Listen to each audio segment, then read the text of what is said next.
बेहद की परमा शांति। सभी व्यूअर्स को बेहद की परमा शांति। श्रीमद् भगवत गीता के 8वें अध्याय के 23वें श्लोक में भगवान श्री कृष्ण कहते हैं, यत्र काले त्व अनावृत्तिम आवृत्तिम चैव योगिनः प्रयाता यान्ति तम कालम वक्ष्यामि भरतर्षभ। अर्थात हे भरतवंशियों में श्रेष्ठ अर्जुन, जिस काल अर्थात मार्ग में शरीर छोड़कर गए हुए योगी अनावृत्ति को प्राप्त होते हैं अर्थात पीछे लौटकर नहीं आते, और जिस मार्ग में गए हुए आवृत्ति को प्राप्त होते हैं अर्थात पीछे लौटकर आते हैं, उस काल को अर्थात दोनों मार्गों को मैं तुम्हें बताऊंगा।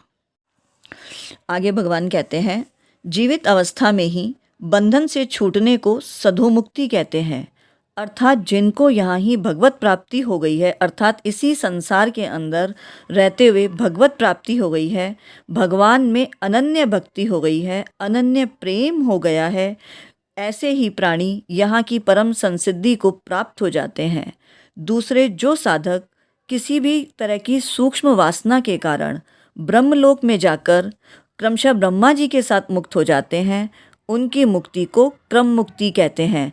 अर्थात इस तरह के साधक जिन्होंने जीवन भर तो यहाँ पर साधना की, तपस्या की, परंतु अंत समय में किसी भी सूक्ष्म वासना के बाकी रह जाने के कारण वो मुक्त नहीं हो पाते, तो ऐसे साधक ब्रह्मलोक में जाकर ब्रह्मा जी के साथ महाप्रलय के समय पर मुक्ति को प्राप्त करते हैं, जिसे क्रम मुक्ति कहते हैं। क्रम मुक्ति और सधोमुक्ति के बारे में भी हमने हमारे ही इस चैनल पर एक वीडियो में चर्चा की है, तो अगर आपने उसे नहीं देखा है तो आप उस वीडियो को भी देख सकते हैं। जो भी प्राणी केवल सुख भोगने के लिए ब्रह्मलोक आदि लोकों में जाते हैं, वे फिर लौटकर आते ही आते हैं, और इसी को पुनरावृत्ति कहते हैं।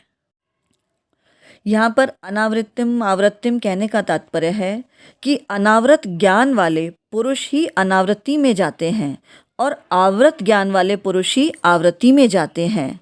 अर्थात जो भी सांसारिक पदार्थों और भोगों से विमुख होकर परमात्मा के सम्मुख हो गए हैं, वे अनावृत ज्ञान वाले, अर्थात उनका ज्ञान विवेक ढका हुआ नहीं है, प्रत्युत जागृत है, इसीलिए वे अनावृत्ति के मार्ग में जाते हैं, जहाँ से कि फिर उन्हें लौट कर नहीं आना पड़ता।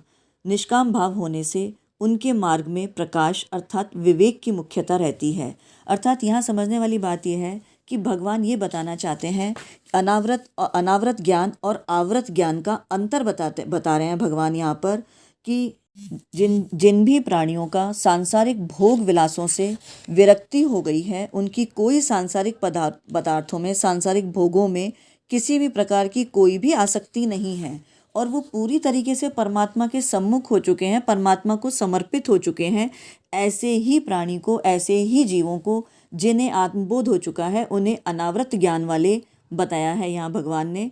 और इसके विपरीत इस प्रकार के प्राणी जिनकी सांसारिक पदार्थों और भोगों में आसक्ति, कामना और ममता रखने वाले जो भी जीव हैं, जो पुरुष हैं, अपने स्वरूप से तथा परमात्मा से विमुख हो गए हैं, वे आवृत ज्ञान वाले कहलाते हैं। अर्थात उनका ज्ञान, उनका विवेक ढका हुआ है, और वो परमात्मा के असली स्वरूप को नहीं पहचान पाते और परमात्मा से पूरी तरीके से विमुख हो चुके हैं। इसीलिए इस प्रकार के जो प्राणी हैं, उन्हें आवृत्ति मार्ग में जा करके पुनः लौट कर जन्म मरण के चक्र में आना पड़ता है, और इस प्रकार के जीव सकाम भाव होने से उनके मार्ग में अंधकार अर्थात अविवेक की मुख्यता रहती है। यहाँ समझने वाली बात है, जहाँ अनावृत ज्ञान वाले प्राणियों के मार्ग में प्रकाश और विवेक की मुख्यता होती है, वहीं अनावृत के विपरीत आवृत ज्ञान वाले प्राणियों के जीवन में, उनके मार्ग में अंधकार और अविवेक की मुख्यता रहती है। जिन भी प्राणियों का परमात्मा प्राप्ति का ही एकमात्र उद्देश्य है, परंतु भीतर में आंशिक वासना रहने से जो अंत काल में विचलित मना होकर पुण्यकारी लोगों अर्थात अंत समय में वो किसी न किसी सूक्ष्म वासना के कारण उनका मन विचलित हो जाता है, तो इस प्रकार के प्राणी पुण्यकारी लोकों अर्थात भोग भूमियों को प्राप्त करके फिर वहाँ से लौट कर आते हैं। ऐसे योग भ्रष्टों को भी आवृत्ति वालों के मार्ग के में ही माना गया है। अर्थात यहाँ कहने का तात्पर्य यह है, जो भी प्राणी और जीव जो परिवर्तनशील प्रकृति के साथ संबंध रखता है, उसको पीछे लौट कर वापस इस संसार में आना ही पड़ता है। परंतु जो भी जीव परिवर्तनशील प्रकृति के साथ संबंध नहीं रखता, उसको पुनः लौट कर इस संसार में नहीं आना पड़ता। तो यहाँ हमने इस श्लोक के माध्यम से अनावृत ज्ञान और आवृत ज्ञान के बारे में समझा।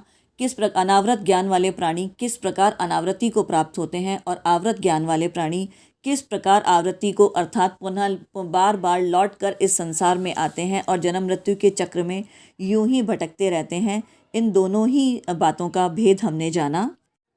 आगे आने वाले वीडियो में हम जो भी जीव और प्राणी हैं वो किस मार्ग से जाने के बाद पुनः लौट कर नहीं आते और किस मार्ग से जाने के बाद उन्हें पुनः लौट कर आना पड़ता है, इस बारे में हम विस्तृत रूप से चर्चा करेंगे। तो इस बारे में और गहराई से जानने के लिए हमारे चैनल पर बने रहें और चैनल पर पहली बार आए हैं तो इसे सब्सक्राइब ज़रूर करें ताकि आने वाले वीडियो आपको समय से मिल सकें। वीडियो को पूरा देखने के लिए सभी व्यूअर्स को बेहद का परम धन्यवाद। बेहद की परम महाशांति। बेहद की परम शांति सोचो।